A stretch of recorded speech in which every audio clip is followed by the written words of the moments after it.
What is life after football like for former Denver Broncos Pro Bowl safety and Super Bowl champion TJ Ward? What are some of the funny stories from that Super Bowl 50 season in 2015? And what is a big reason he actually came to the Denver Broncos in free agency in 2014? Sayre, Bedinger, and myself, we sit down with former Denver Broncos safety TJ Ward on today's episode, Locked on Broncos. You are Locked on Broncos, your daily Denver Broncos podcast. Part of the Locked On Podcast Network. Your team every day. We're very honored right here on Locked On Broncos here today to be joined by former Denver Broncos all-time great at safety, Pro Bowler, Super Bowl 50 champion, TJ Ward. We're going to talk football. We're going to talk life after football and how he's still impacting the game with the next generation of players currently with what he's got going on. TJ, thank you so much for joining us here today. Great to see you. And obviously, like I said, thank you so much for taking time out of your schedule to sit down and talk with both Sayre and I today. No problem. Thanks for having me. Great to be here. Absolutely. Well, Sayre, hey, I'm going to let you kick it off first, my man. And, we got a lot of great things to break down here with TJ today.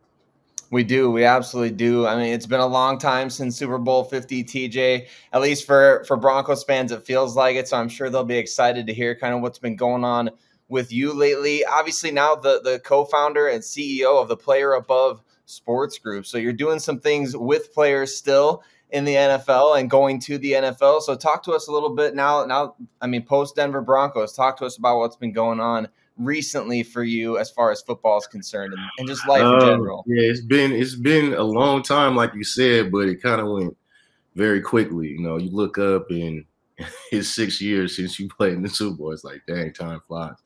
But, for me, retirement kind of happened simultaneously as COVID.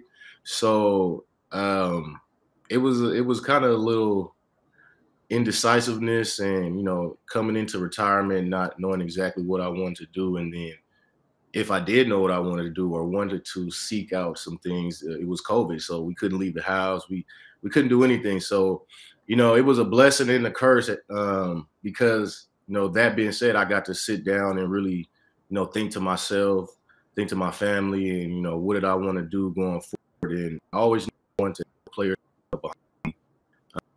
I just didn't know in which manner. So I had me and my business partner. We kind of just brainstormed on different ideas, and he had been in the business for 10 years. I met him, playing in Cleveland, so I've known him my whole playing career, and we thought, starting the agency and management and marketing business would, be the best way that we could, put our hands on the guys coming through, not only on the field, but, in the managerial and, the business realm as well. So, and that's what we did. We've been operational for about a year technically, but, this will be our first recruiting class and our first class of rookies coming in this year. So very excited. Oh, we're excited for you. One question I have too, like your experience in the NFL as a player, there's the football aspect. And then as you mentioned, there's the business aspect. And as we know, I read that one of the bigger reasons that you wanted to start this up was because of the fact that the business is very misleading to a lot of players. How have you been able to use your experiences as someone who's played the game, who's been dealing with the business side for quite some time to help with some of these younger athletes and the next generation of football players coming in? Well, right now it's just getting the information to them, ASAP, not having to go through the experiences, just having someone there that has already gone through that for you and can put you in the best position to be successful, as fast as possible. Our whole kind of motto is just efficiency, and getting the most out of yourself as a pro, as a person, as a businessman, during football and after football. And, that's what we're priding ourselves with going forward, is making sure that we put these players in the right position to be successful all the way around. And, we're here. We're not just saying we're here. We're not just a label or a brand. We are, people, we are family, and that's how we condone ourselves. I love that. I think that's awesome. And I think obviously now too, as we're getting towards NFL free agency, that will eventually be on the table for you as far as working with players. But I think back to, the 2014 offseason before you signed with the Denver Broncos after Super Bowl 48, which as far as we're concerned, that never actually happened. But for Denver Broncos fans, it was kind of like, hey, we need to see some action. We need to see this team taking some steps. And I remember one of the first moves they made that offseason, if not the first move, it's hard to remember off the top of my head, but one of the first moves they made was signing you. And so I'm interested to know, I've always been fascinated to know, like, what was that process like in that 2014 offseason? Obviously, John Elway in the front office wanted to be super aggressive. They came out after getting beat by the Seahawks. They signed you to be that enforcer at the safety position. What was that process like, signing with Denver as a free agent back in 2014? Well, it kind of started. I'm going to tell you when it started, for myself, at least personally. It started watching that Super Bowl versus Seahawks. And I was like, oh, they need some help on defense. I was like, they need some help on defense, you know. And I was thinking to myself, I could help this team. And, you know, with Peyton there and the pieces that they had already there, it was like, just me, myself, personally, I was like, yo, we could get to the Super Bowl with just my help. We could come back, you know. That was my mindset. And then after I signed, later I heard we signed Talib and D. Ware, and I was just like, oh, man. Like, that was a bonus for me because I was coming in ready to play regardless. But then hearing, you know, 2 Hall of Fame type players are coming along with you, and you're going to be teammates and playing on the same defense along with, you know, Von and Chris and the guys that they had here already, man, I was ecstatic. But leaving the place, you know, Cleveland, they drafted me, and, you know, we didn't win many games there. So leaving there, I knew that I wanted to be somewhere where they wanted me first. You know, they were, you know, proud to have me, and they really, really wanted me to be there, and someplace where I could win. We're going to get back to our interview with former Denver Broncos safety, Pro Bowler, and Super Bowl champion TJ Ward as he shares some funny stories from his time during the Super Bowl 50 season, his story about coming through in free agency. You get a lot more of that coming up here in just a moment. But before we get into that, let me tell you about BetOnline.net, the sponsor of today's episode, Lockdown Broncos, and BetOnline.net. Well, look, football may be over for the season, but you have basketball ongoing around with both pro and college hoops in full steam. And from all the latest odds, totals, player performance props to where the next fired coach is going to land, BetOnline.net is your number one spot for all your sports betting needs. And BetOnline, they remain the best spot for all your sports scores, podcasts, and information this season. And it's not just basketball. BetOnline.net is your source for hockey, boxing, and UFC, and even Olympic coverage. So head to the website today or use your mobile device to sign up today to learn more about the trends and the action. BetOnline, where the game starts.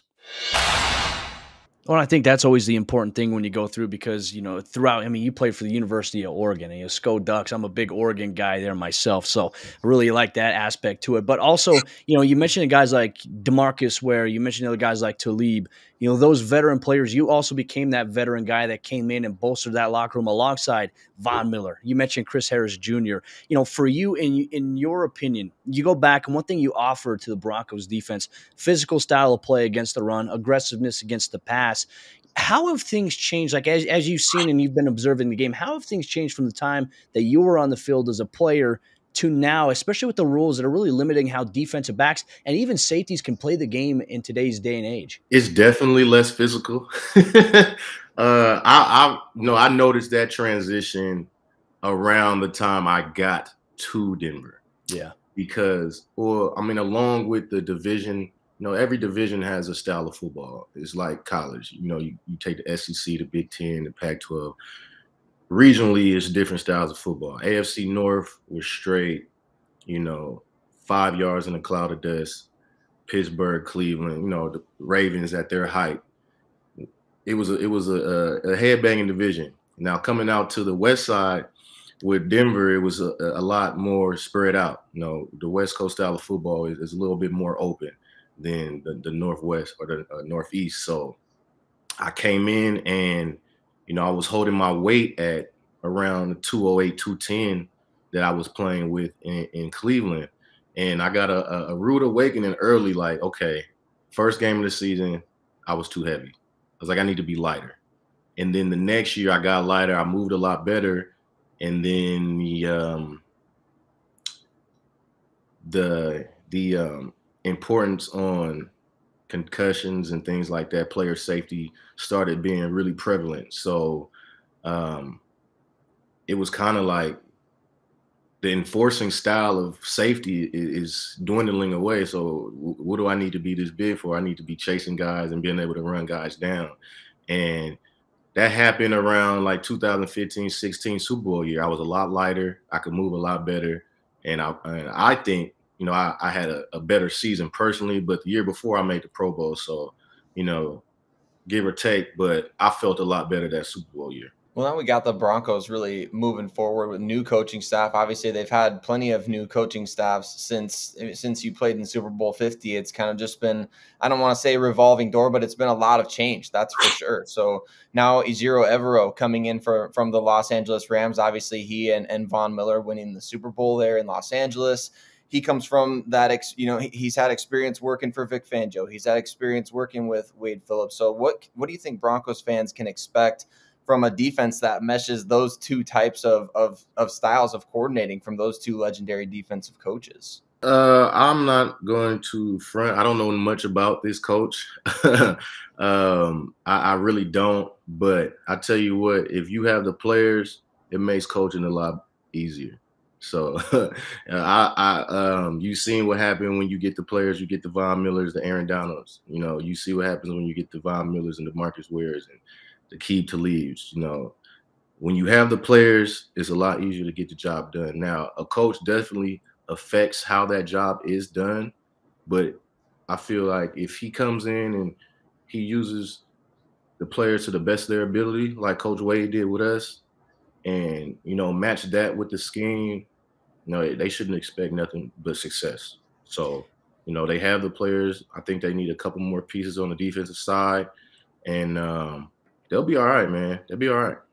Well, we're looking forward to seeing what the Broncos do defensively this year. I can't help but go back to that 2015 season with Wade Phillips. And Coach Wade, obviously, as you mentioned, does a really good job of building his scheme around what players do really well, but also builds great relationships with those players. There was a vibe in players I've spoken to. Chris Harris has, said like they would go to war for a guy like Wade Phillips. So, he's that type of coach there. There were times that, from what I've been told, that there were times you guys had to just lock up, sometimes cover zero, a lot of cover one in certain situations. But the one thing that Wade Phillips has said is that these guys never shied away from the challenge. Was that the mentality that you guys had as a defensive unit? Yeah, man, you got to earn it sometimes. You got to earn it. And we knew that, if we wanted to be recognized as those guys, and we're going to have to play 1 and 0 and lock up. The scheme can't be there for you all the time, man.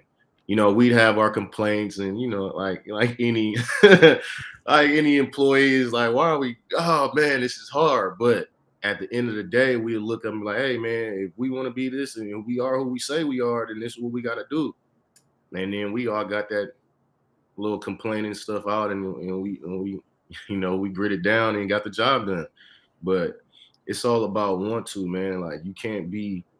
First off, you have to have faith in your coordinator, what he's calling. Like, every game is a plan. So he may be calling something early that you didn't do, or he's waiting on a certain play later. Like, he's waiting on, like, that's what Coach Wade would do. We'd practice defenses, and we wouldn't run it all game, right? We run the same vanilla stuff. And then he'll hit you with that play we've been practicing, and you see it'd be a sack, pick six, like big play every time. So as the season, went on, we just had faith in what he was doing, and we know we were going to get a big play sooner or later, or a game-winning play sooner or later. Like, it was coming. We were going to seal the game. Love it. It's so fun to look back, and I think even now, Justin Simmons carrying on that torch. I mean, he wasn't there for the Super Bowl 50 year, but he was there the year after, and you guys got to see him kind of blossom in his rookie season, really do a great job kind of as a backup and playing in just rotation with you guys. What have you seen from Justin now? I mean, just the way that he's developed, the character that he's shown, the type of person he is in the Denver community.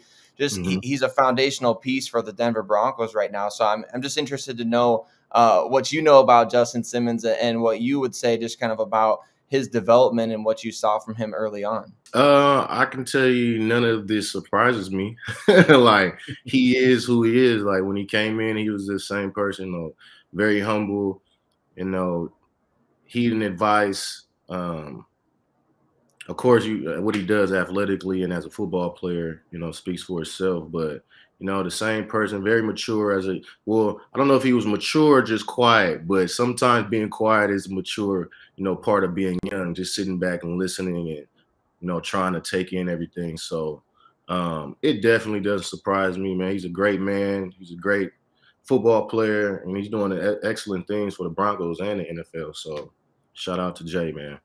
Absolutely. Well, I know that talking to him in Super Bowl Radio Row Week, he did mention you. He said, man, I got to learn from guys like DeMarcus Ware. I got to learn from TJ Ward, the Aqib Talibs, the Chris Harris, how they lead, how they respond to certain questions that a coach asks them or a certain situation. He says, and I've just taken note of all that, and I've applied it to like what I do today. So obviously your mentorship and just the impact that you had when he was there, obviously as a rookie, was super important for him. Now, I kind of want to go back, 6 years since Super Bowl 50 has happened. I mean, it's a gleaming moment that, I think when you look back on, and I think for many people in Broncos country, it's a meaningful time for them because going into that game, nobody gave you guys a chance. Like a lot of the national media pundits didn't really watch the film. They just looked at numbers that Cam Newton and that team was putting up, but they were ignoring the numbers that the Broncos defense was putting up.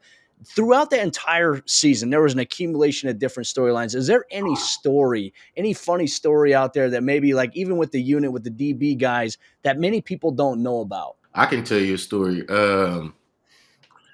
So early in that season, right, I missed the first game versus the Ravens. So I was suspended that game. My first game of this season was Kansas City the next year. And I don't know if anybody knows about Kansas City, but during the summer, it's extremely hot. I've never played there early season. It's always been like the second half. Even when I was in Cleveland, it was always a little cold. So, it's my first game back. I want to make sure I'm right and warm. And, I got it's prime time. I think it was ESPN. So I go out with Emmanuel pregame. So I'm like, I seen him doing this little route tree. So I'm like, okay, I'm gonna do the route tree with you. Not like full speed or anything, but it's about 12 routes in the tree, right? So we did it once, and I think I did half of the second one. So I'm kind of tired, like I'm sweating. I did it beyond the warm up. So I get in, the game's going on. Right before halftime, I start cramping up, and I'm like, no way, like not at halftime. Usually that comes like third, fourth quarter. So I'm cramping up, and I know once I cramp, it's over with. Like I'm probably done. Like I'm not going to be able to keep playing because I won't be able to hydrate fast enough. So I'm hydrating. I'm trying to take all these special drinks they got for us. And the third quarter comes, and I'm on the field, and I just feel like it just rushes up. So I'm literally on the field, and I'm like, right after a play, I'm running to the sideline, I'm lifting my helmet, and I'm throwing up. Like, this is national television. Right?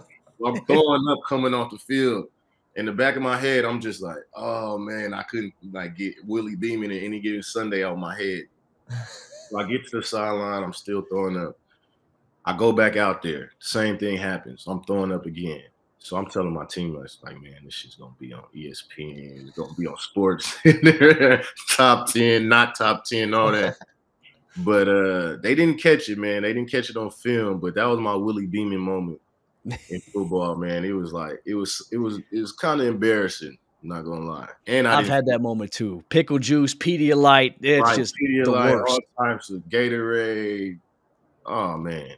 Everything came up. And we're going to get to the final part of our interview with former Denver Broncos safety TJ Ward coming up here in just a moment. But before we do that, Broncos country, let me tell you about the other sponsor of today's episode show. It's our good friends over there at Built Bar. And you know it as the best tasting protein bar that is out there on the market today. The bars contain 17 grams of protein, 130 calories, and only 4 grams of sugar. That is something that has tremendous value for something that contains 100% milk chocolate at built.com. And they have amazing flavors that you can choose from. 9 amazing original flavors plus the occasional limited time flavor that you could check out today at Built.com. And when you take a bite into a Built Bar, it gives you the extra fuel that you need to help power yourself through your day, through a workout, post-workout meal, whatever you may need for a snack. Built Bar is the perfect go-to, 100% milk chocolate. As always, you can get your hands on a box of Built Bar today by going to Built.com. And when you go to checkout, make sure you use promo code LOCK15, and that'll get you 15% off your next order at Built.com.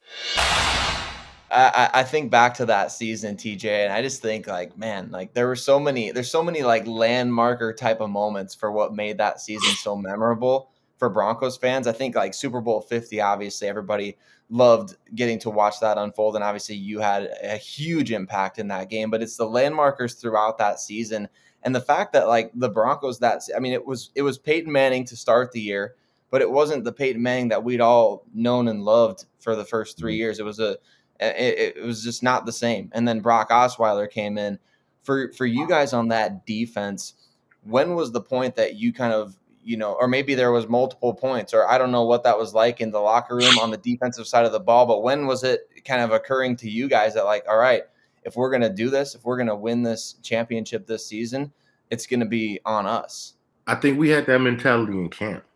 Like, it wasn't even that, because the year before Peyton had a pretty good year, right? We went to the first round of the playoffs, and, Peyton didn't play so well, and we lost at home to the Colts. So, coming into that year, it was like all the hype of the offseason, new free agents, and it was a bust. And the Colts defense outperformed us in that playoff game. Like, they just was balling. Like, we couldn't match what they were doing. And so the next year, it was a huge chip on our shoulder coming into camp. Like, we were in camp, like, we're going to make Peyton look bad. like, we're going to make this offense look like they can't do anything. And that was the whole mentality going into the season. It was like, it's on us because, if we did what we had to do last year, then we would have made it to the Super Bowl where we wanted to be. But defensively, we did not. So, we knew we had some making up to do. When I go back to Santa Clara as well, what was up with that turf? Because I know you had a monster game there, in Super Bowl 50, the interception, obviously the fumble recovery. It was like, something's up with that dang Santa Clara turf down there. Man, it's that Bay Area moisture in the ground. Like, I'm from the Bay, so I played Pop Warner football and everything. And football season, the ground is just slick. It's just the water that's underneath, for coming off that Bay water. So, but Santa Clara, it was a little slicker. I don't know if it was a new turf they laid down for the Super Bowl or what, but that was probably some of the slickest dry turf. Like, it was a dry field, right? It didn't rain. It was hot. It's a nice night. They must have watered it before or something because I couldn't, you can see on the interception, I couldn't get up. The fumble recovery, as soon as I tried to take a step to avoid the ref, I slipped and fell. Oh, it was just upsetting, man. Yeah. No, I always remember the story you guys told about Aqib Talib coming up in pregame, because, Panthers fans wanted to come up and shake your guys' hands and chat. And he said, we're not doing that. And then he's like, he gets the face mask penalty. He goes, I'm setting the tone. Like, that right there, man. I would just imagine, especially playing alongside a guy like Aqib Talib, you learn so much from him. But, man, what a character. I'm sure there's a ton of stories out there that people that one day he'll probably write a book about. Yeah, it's funny you say that. I already wrote a book. It's just sitting on the shelf, though. There's some stories in there. I haven't published it or, titled it yet, but it's done. I'm just that's awesome. I'll wait and add some more to this journey. But I wrote a book sitting around Kobe too. So I was bored, had to do something. Hey, we'll be the first ones to buy a copy for sure. I mean, obviously, always appreciate the work. Maybe a year or so. Hey, we're looking forward to it. Well, hey, TJ, just want to say thank you so much for your time today. We appreciate you stopping by. I know our fans and our listeners are going to get a lot out of this, and it was great to sit down and catch up with you, and can't wait to see what you have going next. And when that book does come out, Sayre and I, we're definitely going to buy a copy. Appreciate you guys having me. Great time. Thank you so much.